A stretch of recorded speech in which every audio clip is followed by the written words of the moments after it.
La surface de la Terre tremble. De longues fissures fendent le sol. Des rivières de lave s'écoulent rapidement le long des pentes. Les explosions retentissent de plus en plus souvent. Des roches et autres débris traversent les airs. Le ciel est assombri par les nuages de cendres. Non, ce n'est pas l'intrigue d'un nouveau film catastrophe. Il s'agit juste de géologues qui ont décidé de percer un trou dans un super volcan. Mais avant de te parler de tous ces forages, laisse-moi te présenter des supervolcans qui peuvent produire des super éruptions. Et quand ils le font, ils crachent plus de 1000 km3 de cendres, de roches en fusion et de gaz chaud dans l'air. En d'autres termes, 4 super éruptions pourraient remplir le Grand Canyon à ras-bord. Les supervolcans se forment lorsque des quantités gigantesques de magma brûlant essaient de s'échapper des profondeurs du sous-sol en s'élevant près de la surface, mais sans pour autant réussir à traverser la croûte terrestre. C'est pourquoi, à une profondeur de seulement quelques kilomètres, une énorme piscine pressurisée de magma bouillonnant se forme. La pression n'arrête pas d'augmenter parce qu'il y en a de plus en plus qui essayent de remonter à la surface, jusqu'à ce que, bang, une super éruption se produise. La plus récente super éruption a eu lieu en Nouvelle-Zélande. Bon, quand je dis récente, je veux dire il y a environ 26 500 ans. C'est quand un super volcan sous la surface du lac Taupo a soufflé plus de 1250 km3 de cendres et de pierres ponces dans l'air. Imagine, 500 000 grandes pyramides de Gizeh s'élevant en même temps, c'est dire l'incroyable puissance de cette éruption. Mais le plus excitant et le plus déroutant dans cette éruption, c'est que le volcan Taupo n'a pas simplement explosé comme beaucoup d'autres. Tout se passait comme d'habitude au début. Plus de 518 km² de magma s'étaient accumulés sous la surface et la pression devenait de plus en plus élevée. Mais après que la roche se soit fissurée et que la première partie de la lave se soit précipitée hors du cratère, quelque chose a mal tourné et le supervolcan a pris une pause. C'est seulement quelques mois plus tard que l'explosion a secoué le sol et que des milliers de tonnes de lave, de roches et de cendres ont érupté dans l'atmosphère. Le schéma inhabituel de Taupo n'a de cesse de troubler les scientifiques.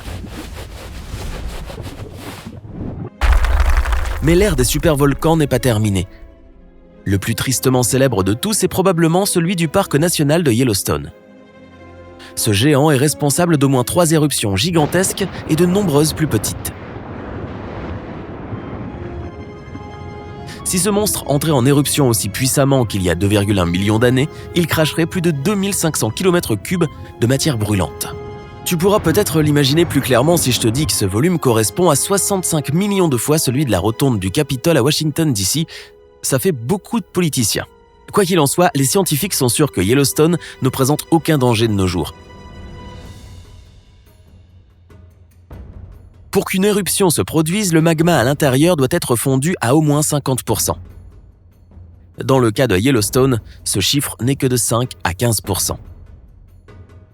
Mais bien sûr, Yellowstone n'est pas le seul supervolcan de notre planète.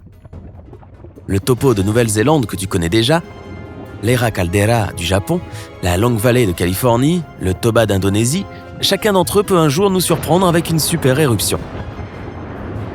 Il y a aussi plusieurs supervolcans supposés qui ne sont pas encore dignes de ce nom parce qu'ils n'ont jamais produit quelque chose de comparable à une super éruption. Par exemple, en 1883, le volcan indonésien Krakatoa a commencé à entrer en éruption. Sa puissance a déchiré les parois du volcan et de l'eau de mer froide s'est précipitée à l'intérieur de la fournaise. La différence de température a fait exploser le volcan avec un boom assourdissant qui s'est nettement fait entendre à 4800 km de là en Australie. Ceci a valu à l'explosion de ce volcan le titre de son le plus fort de l'histoire.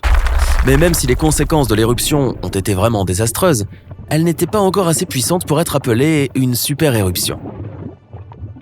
Au fait, si tu as déjà vu une éruption volcanique, raconte-moi tout ça dans les commentaires ci-dessous.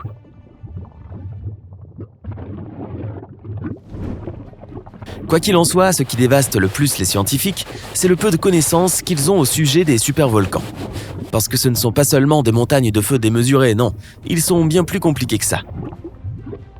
Apparaissant si profondément sous terre et s'étendant sur des centaines de kilomètres, les supervolcans ne suivent pas le même chemin que les autres.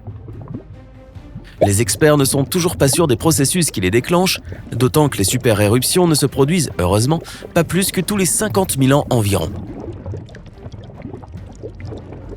C'est l'une des raisons pour lesquelles certains experts veulent forer dans un supervolcan. Cela leur permettrait de recueillir des échantillons et d'examiner l'énergie géothermique qui s'élève du cœur d'un volcan. Cela pourrait aider à comprendre si, ou quand et comment, un supervolcan pourrait exploser. Ce n'est pas la seule raison pour laquelle forer dans l'une d'elles peut sembler une bonne idée. Un autre projet audacieux consiste à faire un trou de 10 km de profondeur qui atteindrait le ventre d'un supervolcan et pomperait de l'eau froide sous pression. Ce projet est censé faire d'une pierre deux coups. Refroidir le volcan et produire de l'énergie verte.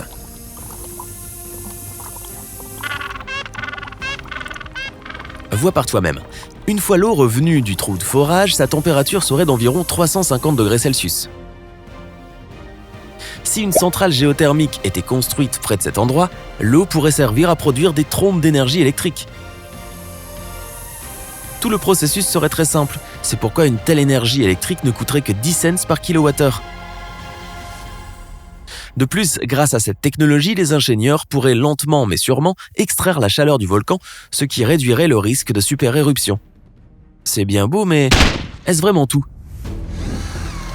Même si l'idée de percer un trou dans un supervolcan semble avoir ses avantages, de nombreux physiciens, géologues et même des politiciens ont leurs doutes.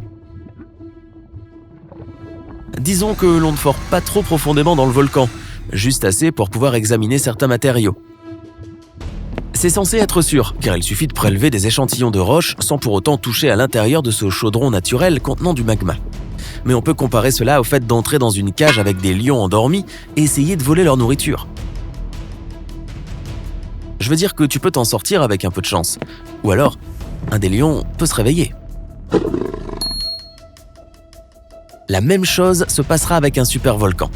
C'est vrai que si tu continues à forer à la surface, tu ne feras pas de mal. Mais si tu vas un peu plus profond ou si tu touches une poche hypothermale, prépare-toi à une catastrophe. Cela libérera des gaz qui ont de fortes chances de provoquer une série d'explosions super puissantes.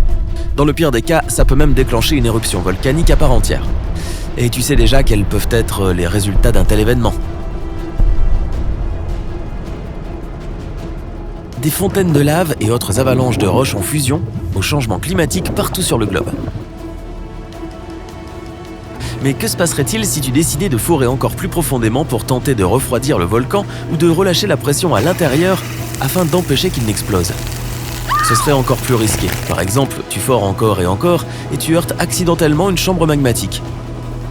Ensuite, en essayant de refroidir le volcan avec de l'eau, tu rends le sommet de la chambre magmatique beaucoup plus fragile qu'auparavant.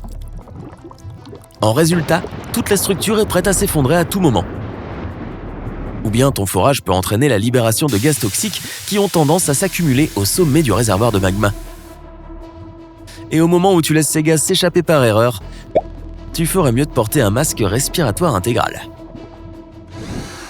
Bien sûr, tu pourrais éviter des conséquences aussi dramatiques si tu décidais de forer quelque part loin du centre du supervolcan. Mais encore une fois, ces gars-là sont super imprévisibles et personne ne peut comprendre comment ils fonctionnent avec une certitude absolue. C'est pourquoi le forage n'aura pas lieu, tant que le besoin ne s'en fera pas ressentir davantage que tous les risques engendrés. Ne réveille pas le chien qui dort, tu comprends ? En 2006, le plus grand volcan de boue du monde, le Luzi, est entré en éruption en Indonésie, envoyant des tonnes d'eau bouillante, de gaz et de boue dans l'air. Plus de 30 000 personnes ont dû quitter leur maison et le volcan n'a toujours pas fini de cracher de la boue. Certains experts ont affirmé que la raison du désastre était le forage de pétrole à proximité, qui aurait pu provoquer l'éruption. D'autre part, le déclencheur pourrait être un tremblement de terre qui se serait produit à 280 km de distance. On ne sait jamais vraiment avec les volcans. Si tu as appris quelque chose de nouveau aujourd'hui, alors clique sur j'aime sous la vidéo et partage-la avec tes amis. Et voici d'autres vidéos que je pense que tu vas apprécier. Clique simplement à gauche ou à droite et prends la vie côté sympa.